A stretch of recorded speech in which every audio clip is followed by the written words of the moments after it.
Welcome back to the Gold Series. I am D2, and with me is Shrink, and we just saw the player from Voice Control, Langweixian, take out Qiutu 3 games to 1. He moves on to the winner's bracket. On the other hand, Qiutu falls down to the loser's bracket to face the loser of the match you're about to see between Newbie's MieGod and Celestial's Breath. Two very good players, arguably the two best players on their teams, though there's a lot of competition for that on the side of Celestial in particular.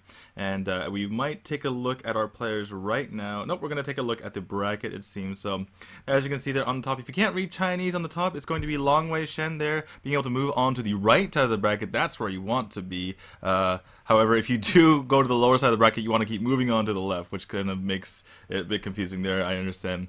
So yeah, IG's Invictus Gaming's Qiutu falls down to that lower bracket. It's going to be Newbie's MieGod on the top there, aka God Slayer. That's actually what his name means. And then Celestial's Breath on the bottom. As we take a look at Newbie's MieGod. This is why I call him MieGod, right? It just says right there on the screen. It's pretty easy for me.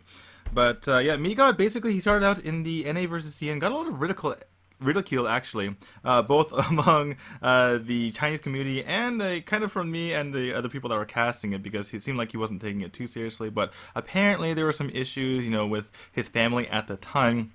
So that's kind of part of it, but he's redeemed himself quite a bit. He got top 8 at the China Championships, and he's played very well for his team, or he had played very well for his team in the Hearthstone Team Story. And as far as Celestial's Breath, he's played very well in the Hearthstone Team Story too. If you'd missed it, Celestial actually won the entire thing, and he was named MVP of the regular season, so congratulations to him as well. 6,000 yen bounty for MieGod. As we see, his decks are Paladin, Warlock, let me just write this down so I don't forget in the future, Druid and Shaman. And Shrink, sorry I've been talking for a long time, but who do you see winning this? And was there anything interesting in that interview with MieGod? Were you able to catch it? Well, he basically just said the only reason he played Hearthstone, started to play Hearthstone, is that a friend of his basically got 2 activation codes and just forced him to play with him. So yeah, that's there. And actually, I checked the record between the two players. Actually, Brett had a 2-0 record against Goster in the HTS team tournament, but we see it's a different format that you got to choose your deck of your own, and you have to take care of what your teammates actually want. So I think the record might be written off, and Goster may be able to take this. What we see from Goster from time to time is that actually Brett is that basically he just got the kind of brain for it and just lose a game from him, and this kind of competition level, and I mean, Goster is natural to that you have to do things perfectly to win this best of 5. So we'll see how Brett can handle the pressure here. Right, definitely a different situation than Breath is used to in that HCS environment. Breath almost qualified for the Celestial Invitational. He kind of missed lethal at one. He kind of misclicked lethal, I should say. He actually saw the lethal, but he wasn't able to go for it, or didn't misclick lethal, but he misclicked and then it eventually ended up costing him. But looks like we're starting off with a Patron Warrior here for Brett. That is the warrior that he brought. They both banned out the Warlock, which makes a bit of sense. You don't know if they're playing Zoo. It actually came to light, even though they weren't able to play it at the Hearthstone Team Story, that Celestial looked like they were going to play Zoo there as well if it ended up coming to that point. But yeah, definitely getting rid of the Warlock makes sense, because you don't know what to mulligan for in that situation with a lot of your decks, and these are more mid-range decks, so it definitely makes a big difference as far as these players are concerned. And one thing, I guess we'll talk about it later, but every single person in this group has brought Druid and Warlock, so that's kind of crazy to think about. But in this case, it looks like at least for the deck choices, looks like Brett has won the opening round, considering that he has this favorite matchup for him going with the Patron versus the Druid. However, he has a bit of a tough decision right here. Looks like he is going to go ahead and coin out that Deathbite here. And what that what the decision here for him was that he could have used maybe Slam here because he doesn't want to use the second half of this bite until he gets the Patron and the Inner Rage out. He has the perfect combo. Like this is the combo that you want against Druid. However, it looks like the Harrison's just going to come out right away, so it's a good thing he didn't get too greedy here. Yes, that's definitely true. We say that this is probably a bad match for the Druid, but Godstair Druid is actually his best class. He practiced with Druid a lot, and it's widely acknowledged he's one of the best Druid players in China. So maybe able to do something with that, even in this bad matchup, he may be able to grab a win here. And this actually is not looking that good for Brett here. All right, the big thing here is that MieGod was able to utilize that wild growth to get a pretty good start there. Went from Shredder into Harrison Jones at the perfect time, and now he's perfectly picking up an Ancient of Lore. He has gotten the minions at the right time, and he even has a combo in his hand. This is basically the dream. You want just enough minions to keep the pressure on your opponent, and then perfectly curve into combo right afterwards. So definitely not looking too good for Breath here, despite this normally being a favorite matchup.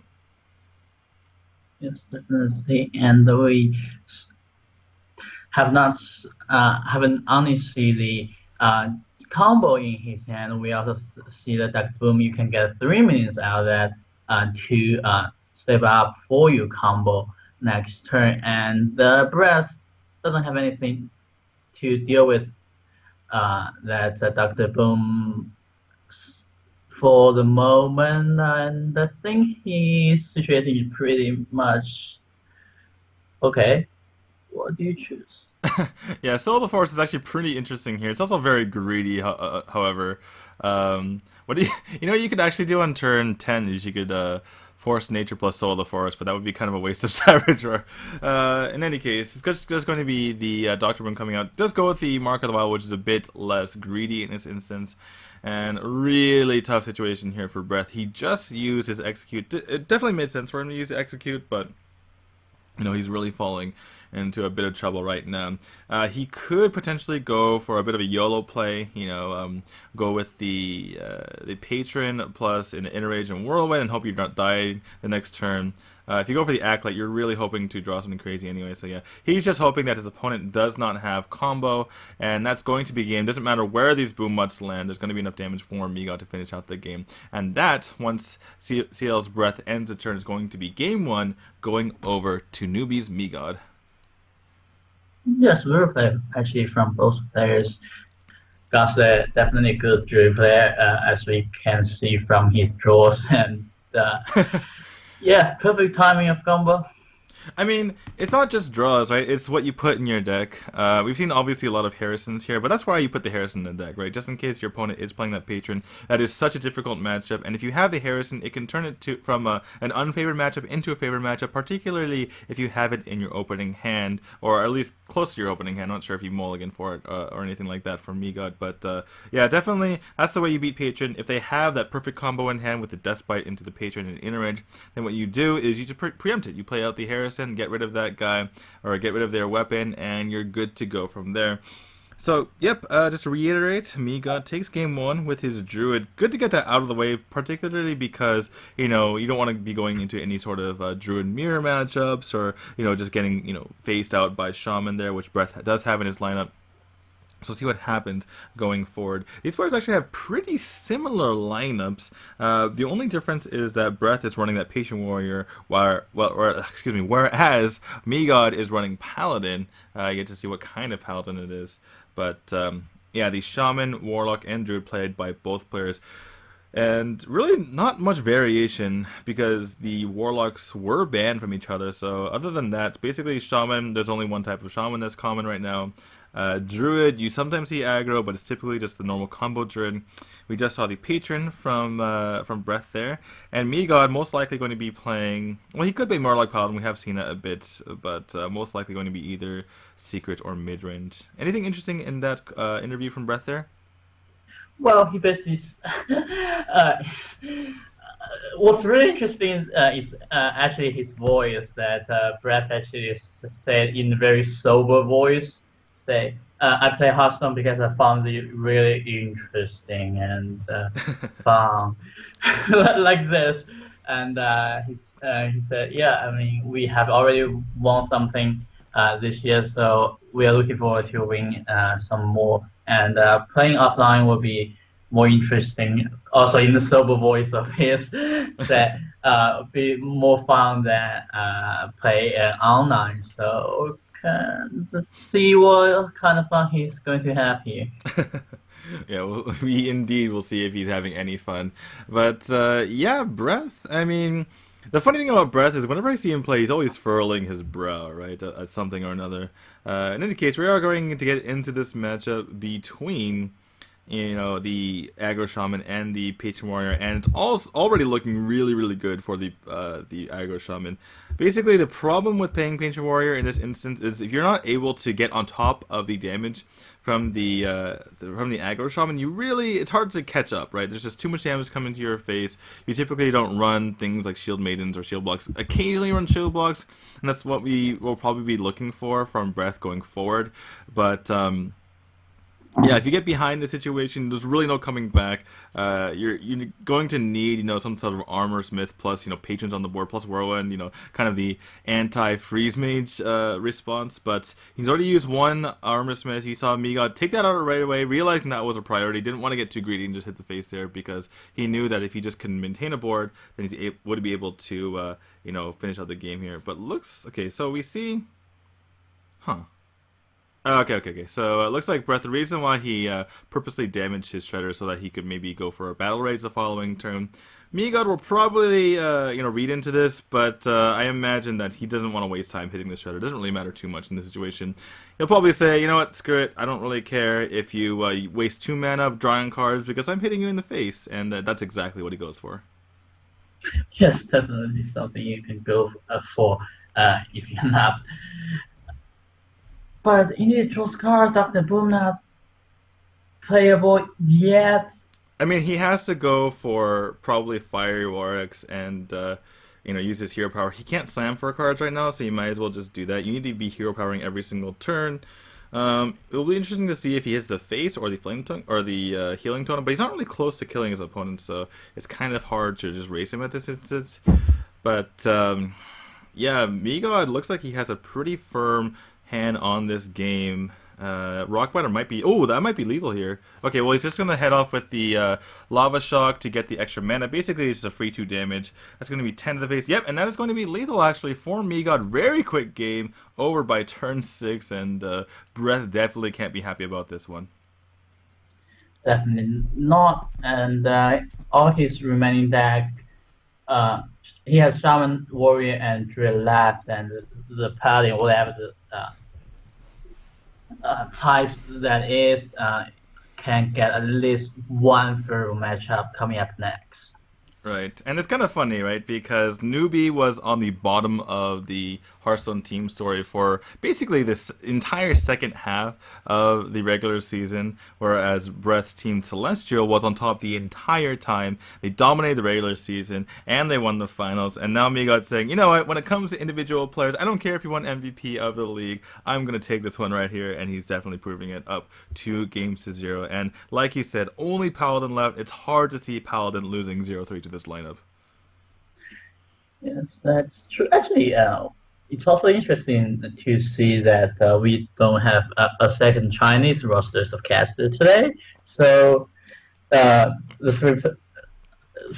three casters and also 3 players as well. Well, it's only whoa, that's a fierce monkey and a patron warrior. Interesting. Anyway, don't see that all that often. Definitely makes sense to just have that 3 drop out there. That having a fierce monkey last game definitely would have been useful to Breath because he didn't really do much that turn. But yeah, talking about the casters. I mean, they don't need 3 casters. They don't need a rotating set of casters, right? It's only 3 best of 5s. They can handle it. That's definitely true. And turn to you, Unstable Gold, actually pretty good against this hand from Paladin. Probably would, I don't know if you hit this Divine Shield because now MieGod is able to kill off this Unstable Goal and then from there go with a muster for battle. And I mean, basically, the shield mini bot has to attack into you anyway. I guess he's a bit worried about it hitting the fierce monkey, but well, I guess it would be good against Cog Hammer. I guess getting out that divine shield. Yeah, Kind of, a little bit. But I think overall, there's more things that you get punished by actually attacking into the shield. Of course, it's obviously very. You're usually tempted to take out the divine shield when you can, and obviously would have been able to do 2 damage to the monkey. So I can kind of see the reasoning there, but ended up not working out for him too well.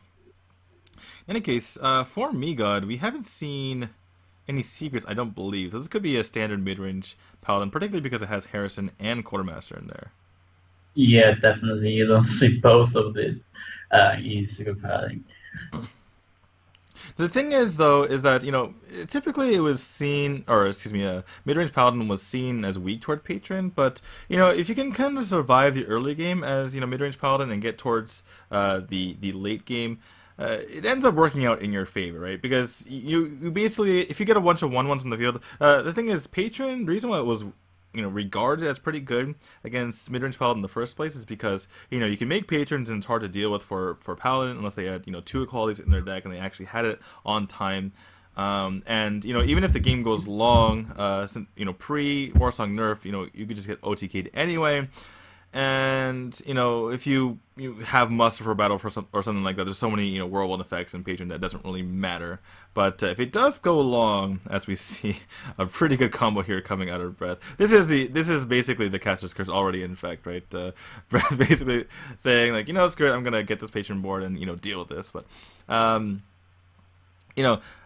if the game goes long, Paladin is able to pick up those equalities and is able to make things happen. What is going on here? Interesting. Oh, this is a very interesting decision here by MieGod. He's just going to leave the 3/3s. He's saying that you don't. As long as I prevent battle rages, I should be fine. But unfortunately, there's another whirlwind here, which makes this kind of crazy here for MieGod. But really interesting play by him. Really kind of next level. Usually, you see the healthy ones get picked off. Yes, definitely. But the good news for him, he can play the Shredder into Coghammer if the Shredder didn't have any has any 3 attack minion left for Breath to deal with. Then I think he's still in relatively good shape. You can play Tyrion next turn, so things are not too bad for Gosler there. And the Frozen Berserker. Yeah, this is going to be really important if this whatever comes out of this has 2 attack. We'll see what happens. It has 1 attack. That's the worst possible here. And yeah, Tyrion is going to get in the way. That is true.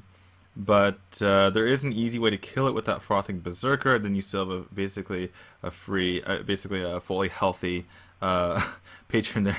And we see Ooze and Harrison, but nothing to kill. Unfortunately for MieGod, Breath was able to just make these patrons without utilizing the Dust Bite. Just went ahead and just whirlwind and I mean, I was making a point a long time ago about how this matchup is not too bad for the Paladin, but we're not really seeing it too much right here. But I don't know. We'll just see what happens. Anyway, Equality Consecrate does come out, and actually this might be the beginning end for Breath. He's actually gonna concede there, so maybe it wasn't the caster's curse, right? Maybe I actually was right about that, but. MieGod is able to take the game. He actually takes it 3-0, which is not what either of us were expecting, I don't believe. I know I wasn't expecting that. But that's just what can happen if you play Patron. It can flop sometimes. Breath obviously not happy about that, but very well played to MieGod. He moves on to the winner's bracket, and Breath goes down to the lower bracket, and he's going to have to face Qiutu for his tournament life.